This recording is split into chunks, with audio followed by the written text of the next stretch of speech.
Y empezamos en 3, 2, 1. Uy, perdóname. ¡Ay, no! No sé.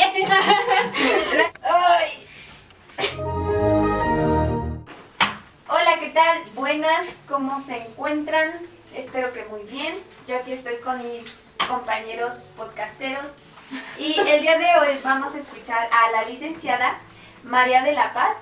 Ella es licenciada en educación primaria y tiene una maestría en desarrollo curricular. ¿Ese es correcto, María de la Paz? Así es. ¿Y tú qué eres? Correcto. ¿Y tú qué eres? Yo aquí soy una humilde coordinadora. Bueno, ¿podrías platicarnos un poquito de lo que estás ahorita trabajando? Sí, pues como mi licenciatura es en educación primaria, pues soy docente de una escuela primaria. Entonces la escuela primaria es la que tiene 6 grados y un solo maestro pues se encarga de todas las materias. A lo mejor ya no se acuerdan porque eso me preguntan mucho. ¿Y tú das todas las materias? Sí, yo las doy, excepto educación física y ya. ¿Inglés? ¿No? ¿O qué? Y en su caso religión también, ¿no? Pero como ves muchas canas, nosotros todavía nos acordamos de la primaria. Ah, bueno, Somos otra generación. Aclarando, sí, porque también, bueno, es que también hay otras escuelas primarias en las que un docente da clases, pero por decir, como son bilingües, entonces nada más da ciertas materias y otro docente da otras materias en otro idioma. Entonces, pues no sé, supongo que eso tiene relación al hacer esa pregunta. Tiene sentido. Y bueno, ¿podrías contarnos algunas cosas? Yo tengo una duda. ¿Qué actitudes o aptitudes son necesarias para que un docente sea un docente o elija la vida de docencia? Híjole, creo que cualquier docente, y creo que también en cualquier rama te van a decir, es que la docencia necesita vocación y que la vocación de ser docente es que te gusten los niños y ser paciente. Pero a mi consideración no creo que sea el único elemento o criterio para la docencia. Muchos docentes elegimos la carrera de docencia pues por ideas equivocadas de que va a estar ya segura todo tu salario, de que tienes ya algo fijo. Prestaciones. Interesados, pues. Sí, o sea, hay de todo en la docencia. Hay quienes la eligen pues por diferentes situaciones familiares, circunstancias y demás. Entonces, yo lo que podría compartirles de qué aptitudes y capacidades se requieren para la docencia, creo que es tener bien presente y bien fijo con quién estás trabajando, que son seres humanos y que aparte se encuentran en una etapa de fragilidad, por así decirlo, en la que pues necesitan atención, cuidado, paciencia, tranquilidad, conocer. Realmente la docencia es un acompañamiento del crecimiento, del desarrollo de los niños. O sea, a mí me encanta ahora decir, es que no es que me gusten los niños, me gusta acompañarlos. No porque ya soy docente y ay sí amo a los niños, vénganse todos, échenmelos aquí, no.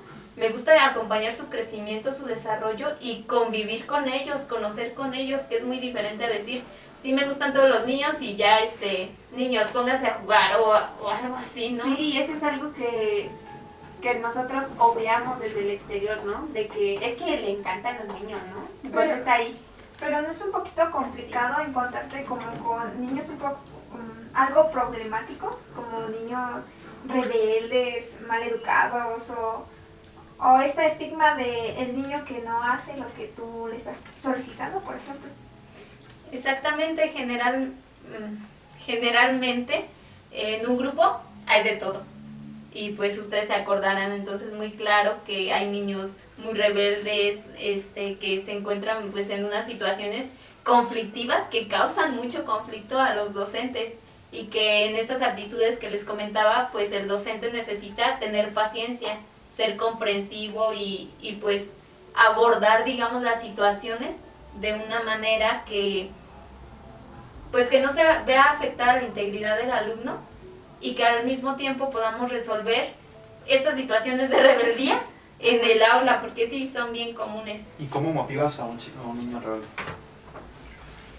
Híjole, O- vamos aquí como ya con estrategias que podrían ser más específicas, porque si nos vamos al trasfondo yo como docente, las experiencias que he tenido, pues a veces no hallo ni qué hacer, ¿sí? Primero, creo que debería existir una armonía en mí, en mis emociones, porque si un niño se está portando agresivo, se está rebelando con sus compañeros, normalmente, ¿qué hacemos? Bueno, los papás, ¿qué hacen cuando su hijo se está rebelando? A gritonearle, ¿no? Y a sentarlo y a decirle, estate quieto, y así explotas tú también, como en esa intensidad de a ver, un niño no puede conmigo.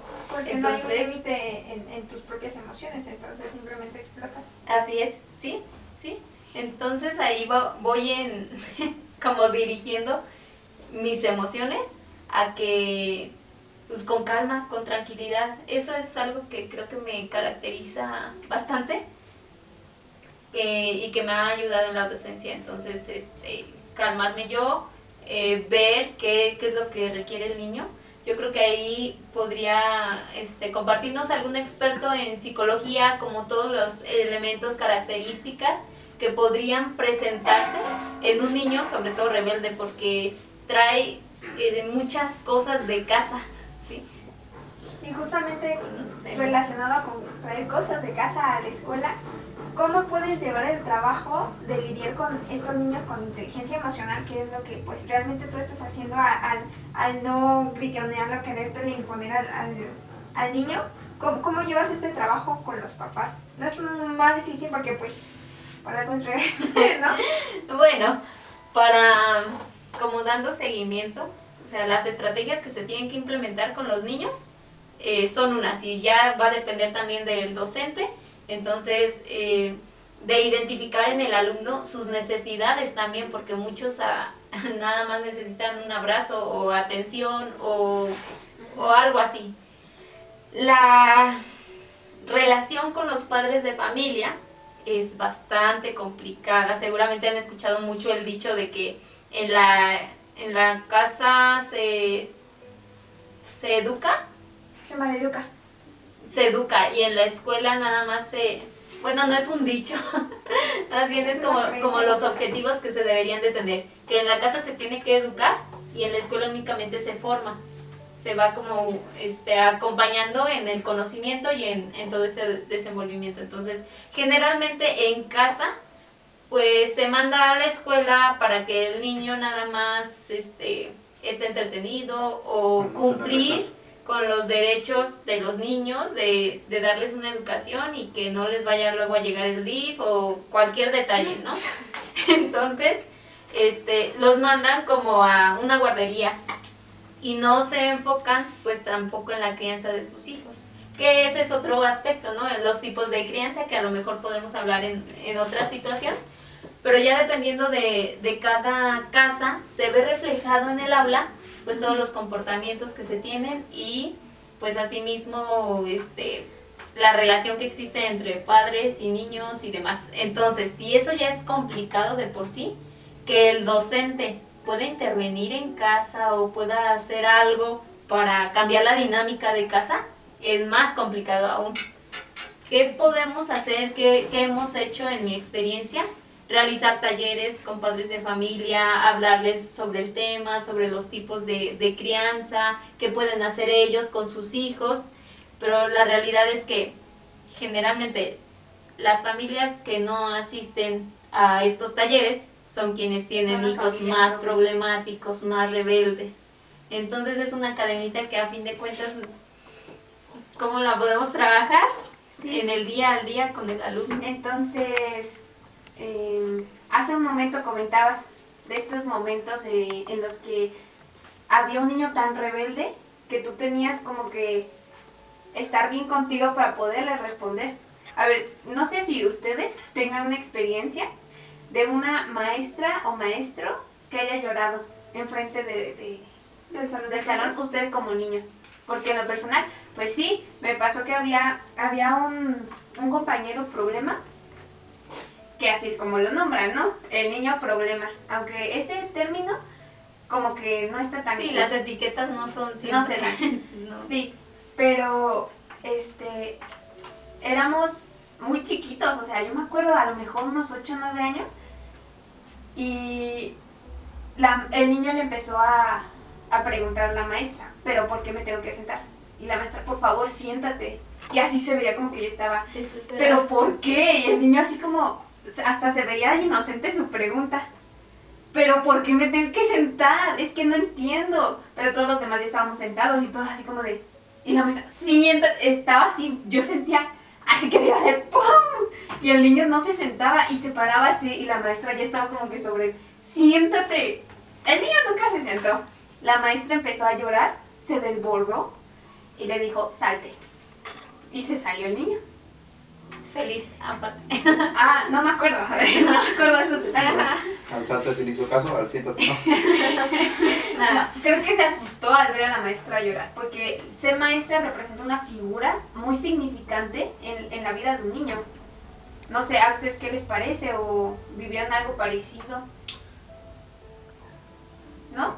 Pues yo en lo personal, sí, también estuve en una situación en la cual uno de mis compañeros, y se decía así, es que yo, o bueno, en ese caso mi compañero, hago llorar a la maestra.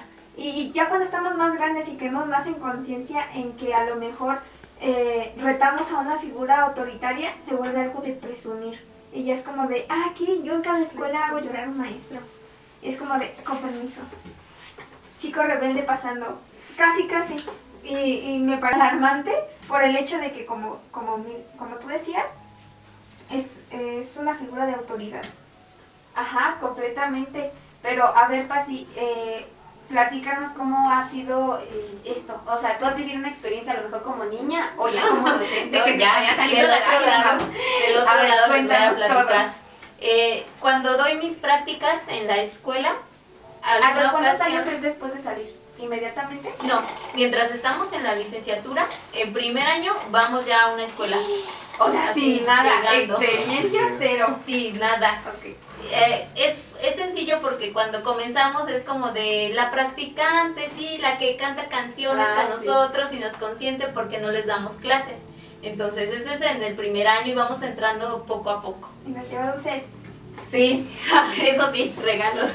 Bueno, experiencia para los que han tenido practicantes, o sea, han sido Sí, muy la buenas, practicante espero. era muy chida. Pero también por el otro lado, hay quienes, para las mismas practicantes es lo opuesto. Es como de, sí, voy a hacer llorar a la practicante. ¿Por qué? Porque como no es mi maestra titular, como ella no puede llamar a mis papás, como el otro, entonces es ese reto de hacerlas llorar. Cuando yo iba en, me parece, segundo grado, entonces había un niño que presumía de que hacía llorar a su maestra, que si lograba pues también hacerme llorar a mí. Eso a mí me afectó muchísimo y dije, en mi vida me van a ver llorar. Puede que sí esté al borde del llanto, pero no voy a derramar lágrima frente a ellos. Antes me salgo, antes otra cosa, pero así por muy mal que esté, no frente a ellos voy a demostrar mis emociones. Y sí me tocó en alguna ocasión que me encerró, creo que afuera, me dejó afuera del salón y no me abría y este niño nada más estaba ahí. ¿Qué edad tenía el niño? 8 años. 8 años, Sí, chiquitito. 8.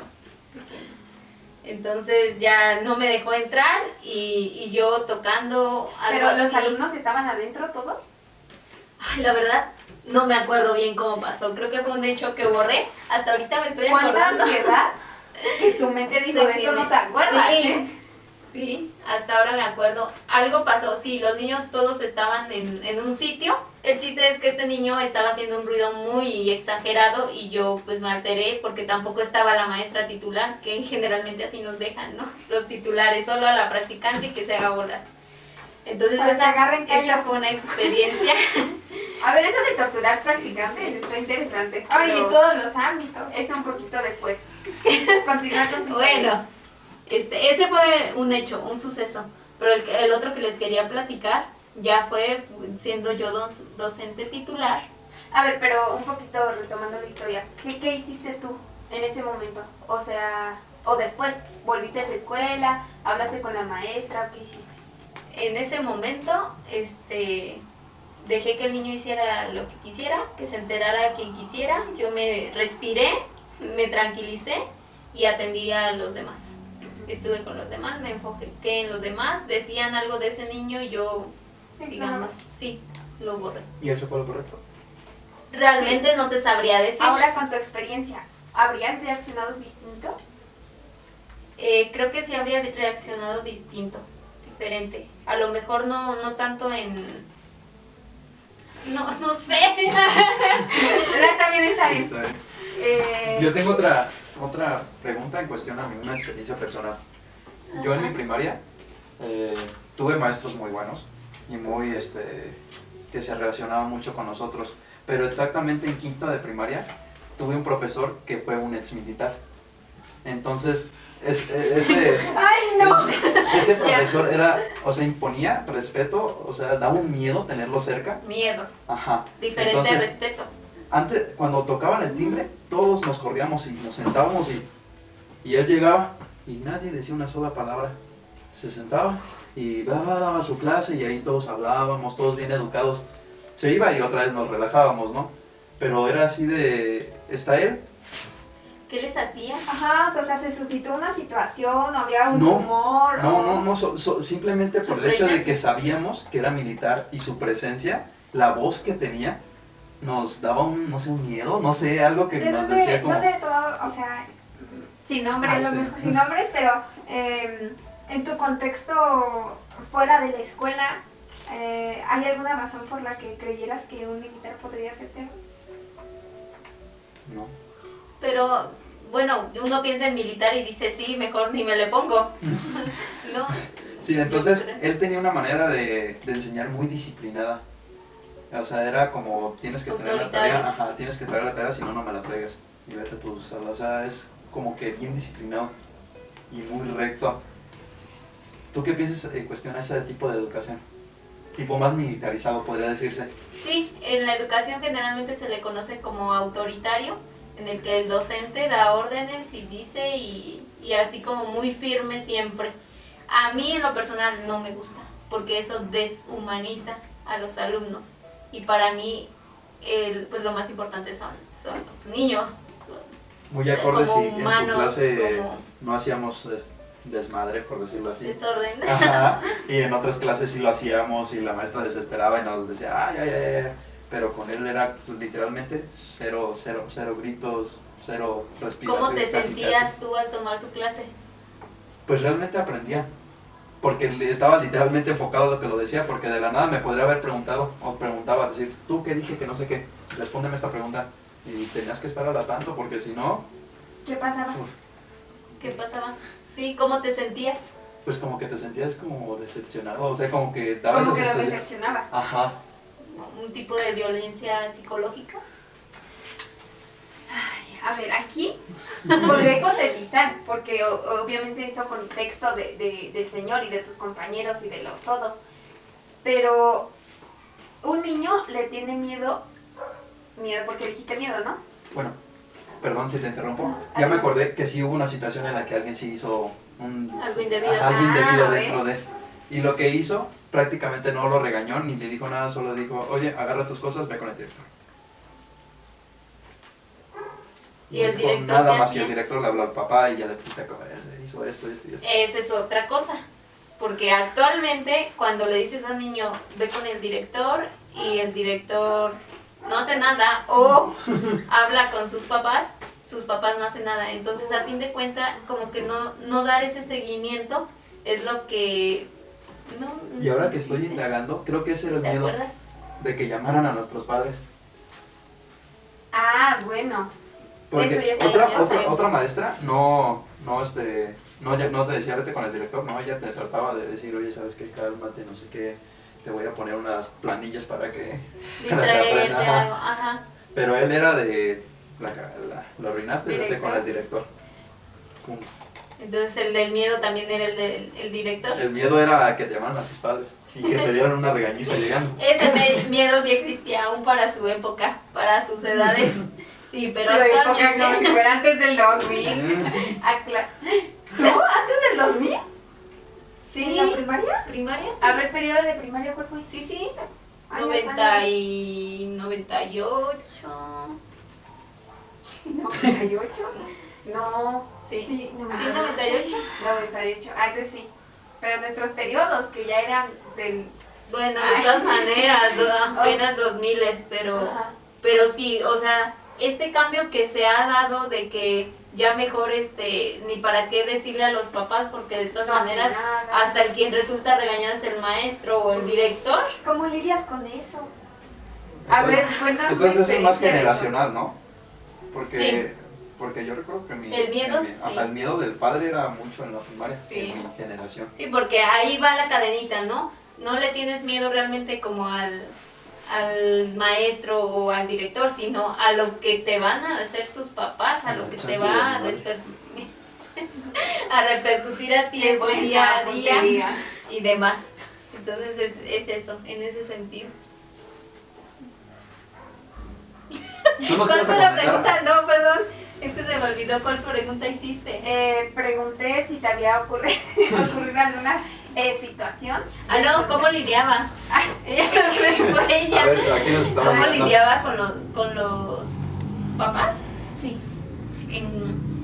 Me han tocado situaciones en las que los papás están como en plan de que no entiendo por qué hace esto usted, maestra, o por qué ya suspendió al niño, o si él todo bien y demás. Sin embargo, los docentes necesitamos tener un respaldo de lo que hacemos. Y bueno, quien tiene el respaldo, pues se puede enfrentar, digamos, a los papás y hacerlos perder sus argumentos. Porque si yo traigo un diario en el que escribo de qué hizo el alumno este día, qué hizo el otro día, cuando venga su papá, pues ya hizo todo esto y se lo enseño. Entonces es algo que ya existe y que no me voy a poner a hacer ahí en el momento, por lo tanto es real. ¿Sí? Es algo que no me inventé y eso tiene mucho peso.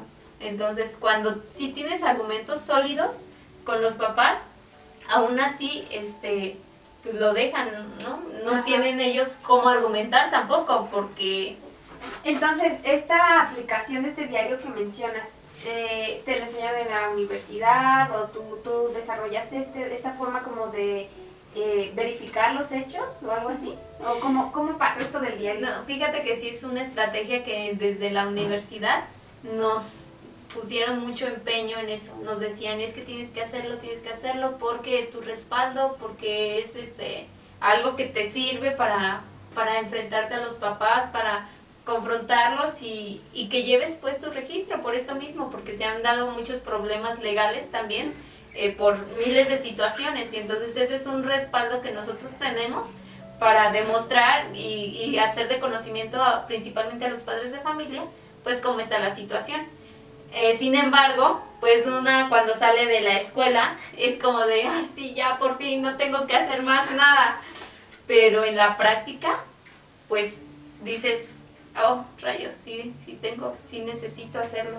Entonces en alguna ocasión me tocó varias experiencias llegando luego a trabajar frente a grupo, pues te encuentras ¿Cuántos con años muchas llevas situaciones. trabajando frente al grupo? Pero creo que es importante mencionar. Llevo ya 6 años. 6 años.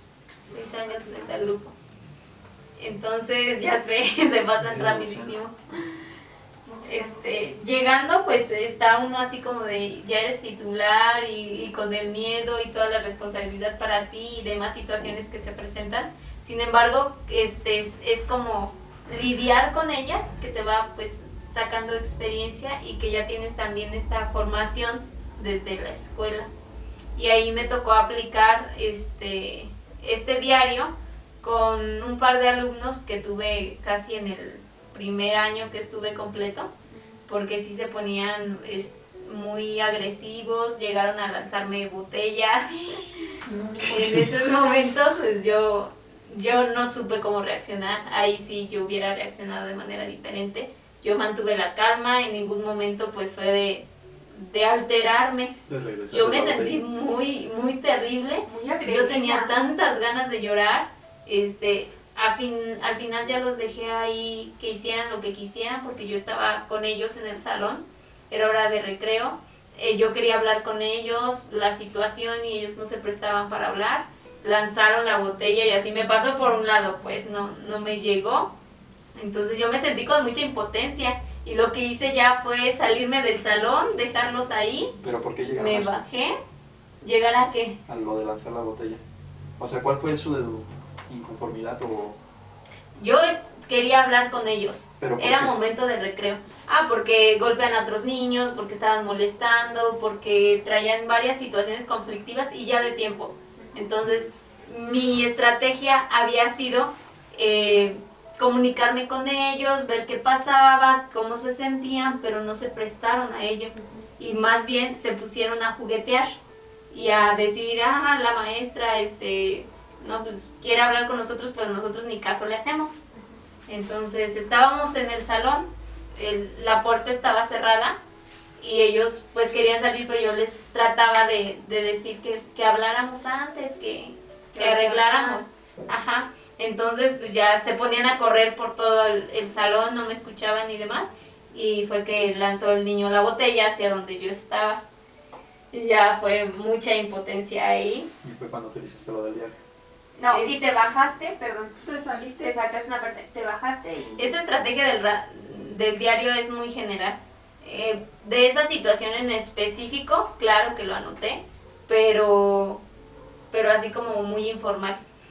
Entonces ya en esa ocasión lo único que hice sí fue salirme, bajarme. Todos en la escuela se dieron cuenta de que los niños estaban muy agresivos porque hasta golpeando la puerta del salón estaban. Yo no estaba ahí, yo fui y le dije a la directora lo que pasaba. Y bueno, yo solamente tenía tantas ganas de llorar, pero solo me quedé sentada, respiré, pues hasta que se me pasó. Pues Y a ya, raíz fue de una tú gran decir experiencia. jamás me van a ver llorar, yo creo que Sí. también eso te ayudó Sí, muchísimo. eso influyó muchísimo. Bastante fuerte la situación y se me viene a la mente estas sucesos o experiencias, a lo mejor noticias más que nada, noticias comentadas de niños que entran al salón de clases a nivel primaria, sacan una pistola y, o sea, lo que pasó en Monterrey, ¿o dónde fue? Monterrey. Sí, Monterrey, hace no más de Sucesos 5 de años. violencia en la escuela. Sí, violencia en la escuela. Eso está muy suscitado en Estados Unidos más que nada. Sí, y aquí en México, se presentó. en los pueblos o en zonas más Rancheras. aisladas, o a ver, ¿qué conoces tú al respecto? Al respecto sí se han escuchado como situaciones así de alerta, de alarma. En México no están muy sonadas y como dice Brian, pues es más común en Estados Unidos como si fuera ya parte de la cultura. Entonces, en México lo que podría decirse que se tiene es como esa idea de lo que ya se está viviendo en otros lugares, entonces ¿cómo lo vamos a implementar aquí? A lo mejor aquí no hay tanto acceso tan fácil a las armas, a las pistolas y demás, pero sí al arma blanca, porque de hecho me tocó que un niño uno de mis alumnos llevaba una manopla con navaja a la escuela, y de hecho era un niño conflictivo, un niño rebelde. Entonces cuando yo me enteré de eso, pues me dio muchísimo pánico. No lo hizo como para ya hacerlo, ¿no? Para atacar a alguien, pero la llevaba a la escuela y nadie nos dimos cuenta. O sea, se la compartió a otro niño y fue un suceso como muy alarmante. Ajá. Y que decimos, ¿y cómo le hacemos? Porque otra cosa, la operación mochila no es No está factible. No, pues no es viable porque... en cualquier lado se pueden ocultar. Pero aún así, pues va en contra de los derechos de los niños y demás situaciones que bueno, ya son políticas. Y entonces, ¿cómo nos damos cuenta de todos esos sucesos? Sí está complicado. ¿Y qué hicieron?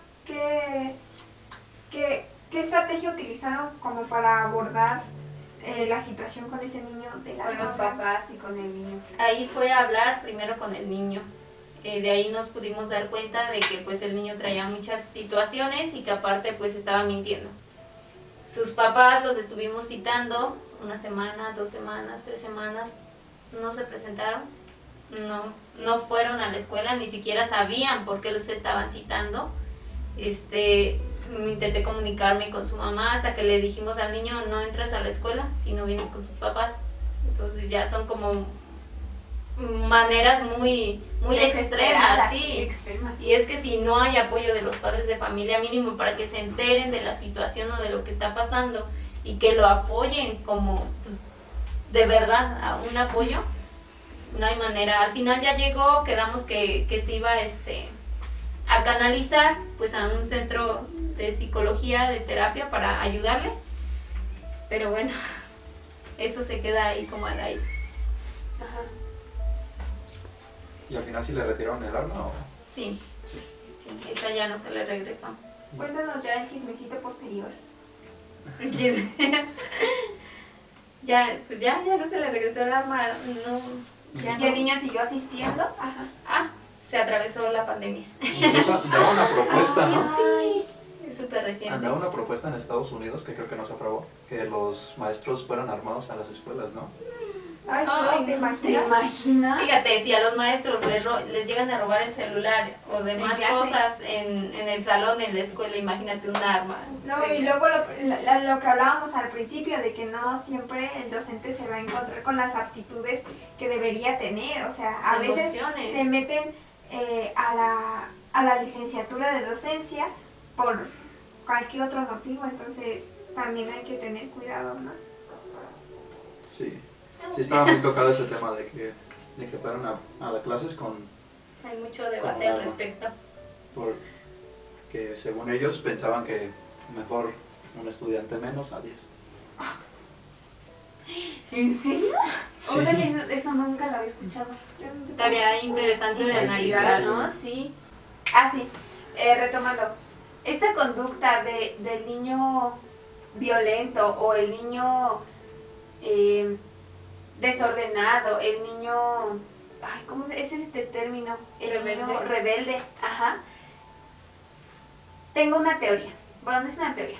Es hipotetizar, ¿no? Acerca de sus vivencias. Y como tú ya lo mencionaste, traen los niños cargadas muchas cosas de casa, muchas cosas de sus papás, la relación con sus papás, la violencia que puede llegarse a generar en la casa, que los niños sean ignorados por los mismos padres y busquen la atención en los maestros, en sus compañeros o En cualquier en otra figura. ajá, sí, cualquier otra figura de autoridad que represente o que proyecte ahí a sus papás. Entonces, creo que estas actitudes que mencionan son importantes y yo agregaría, no sé, a lo mejor me dices, no, Miriam, esa no, pero este instinto de cuidado, como de un padre a una madre, Protección. de protección, ajá, hacia el niño, hacia el menor, para, más allá de como decías, del aprendizaje, de un lugar así, que sea meramente un lugar a salvo, un lugar seguro de lo que es la casa. Sí, creo que ese es un tema importantísimo que existe en la escuela y se habla mucho, que el aula sea un lugar seguro para los alumnos. Y eso es algo que yo he tenido así desde el principio, es que yo no sé lo que viven los alumnos en casa, yo no sé cómo están sus condiciones. Entonces, que al menos aquí en este salón, en este espacio, sea un lugar seguro para ellos y que se sientan bien. Por eso, para mí la importancia de humanizar la educación, de humanizar el estar frente al aula. ¿Has tenido bajas tú en ese tiempo por pandemia? Así niños que tú empezaste a darle clases y que ya no están más. Sí tengo de hecho varios casos en los que conmigo los niños trabajaban súper bien, sí tenían dificultades, pero en el salón esta calidad, este acompañamiento, el estar con sus compañeros, pues los motivaba a hacer algo y entonces sí estaban avanzando, pero con esta de la distancia hubo quienes se perdieron, dejaron de trabajar, sí, muchas situaciones. Entonces, para ir concluyendo este podcast, este episodio, me gustaría que nos compartieras a nosotros y a lo mejor a la audiencia algunos tips de docencia. O sea, cosas que sí un docente debería aplicar, pero todas las personas que nos relacionemos con niños, con nuestros hermanitos, con Nuestros pacientes. los vecinos, los pacientes, ajá, los clientes. Pues creo que retomando, lo principal para mí sería darnos cuenta de que nosotros alguna vez también fuimos niños y ser conscientes de cómo nos gustaría, nos hubiera gustado que nos trataran a nosotros, cómo se siente ser niño, recordarlo y tener bien presente que podemos ser digamos, un momento de salvación para esos niños. No sabemos en qué situación se encuentren, ¿no?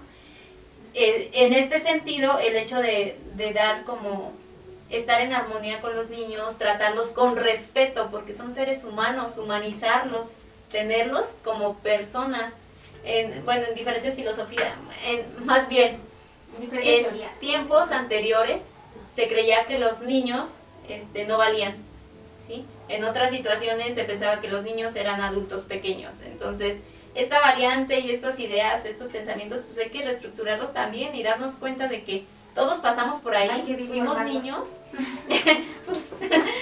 fuimos niños y entonces necesitamos de muchas cosas y como adultos, ¿qué podemos ofrecer a estos niños, no?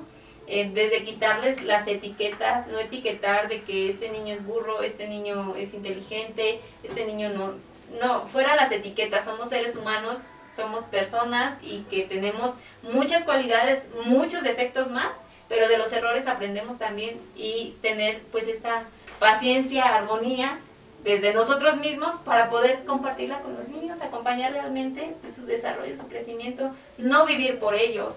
Eso es importantísimo, no vivir por los niños, no salvarlos de decir, te protejo en esta burbuja y ya, no te pasa nada, no, sino ellos mismos viven sus experiencias y Darles demás, estrategias. pero un acompañamiento, ¿sí? Acompañarlos. Consejos.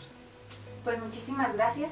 Yo me quedo con mucho en este episodio y pues espero que la audiencia también. ¿Algo más que quieran agregar?